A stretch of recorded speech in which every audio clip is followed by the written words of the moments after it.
Winner of 7 majors and 96 tournaments overall, Arnold Palmer was one of golf's greatest and most charismatic players.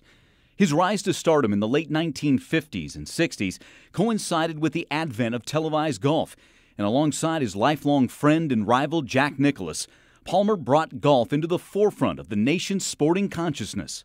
His unique rapport with fans spawned Arnie's Army, a loyal legion of followers that spanned decades and generations.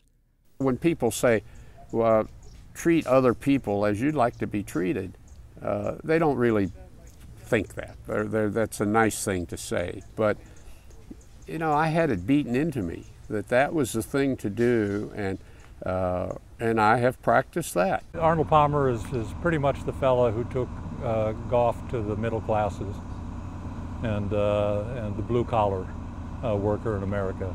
It was considered a game for the elite for many, many decades, the high-class resorts on the East Coast and the private country clubs. And here came Arnold Palmer, the son of a greenkeeper from the mountains of Pennsylvania.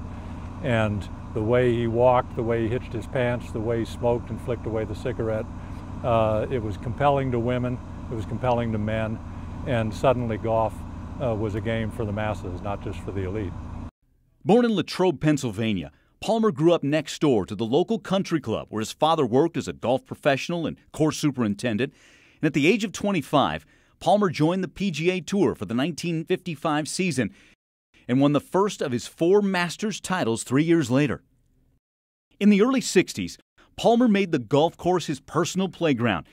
He won 29 tournaments between 1960 and 1963, racking up 4 majors in that span, including a miraculous comeback from 7 strokes down in the final round of the 1960 U.S. Open.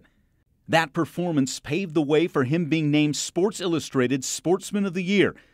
Palmer was later named the Athlete of the Decade by the Associated Press.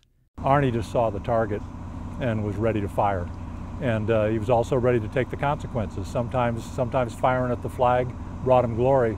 And there are a lot of times when firing at the flag put him in serious, serious trouble, and he suffered the punishment. But it was so exciting to watch that the public was with him either way. Away from the course, Palmer became, in the words of his agent, IMG founder Mark McCormick, the first athlete to become a walking, breathing, multi-million-dollar corporation. He nurtured business interests from club manufacturing to course design and construction. He hawked everything from cigarettes to rental cars. I think the ultimate genius of Arnold Palmer is his unbelievable understanding of human beings. And that's why Arnold Palmer had a 25 or 30-year career after he was done playing good golf, which is unbelievable. Palmer won his last PGA Tour event in 1973, but continued to occasionally appear in golf's majors. His final appearance as a player at the 2004 Masters was a record 50th consecutive. The death of Arnold Palmer leaves golf without one of its most magnetic personalities and all-time great players.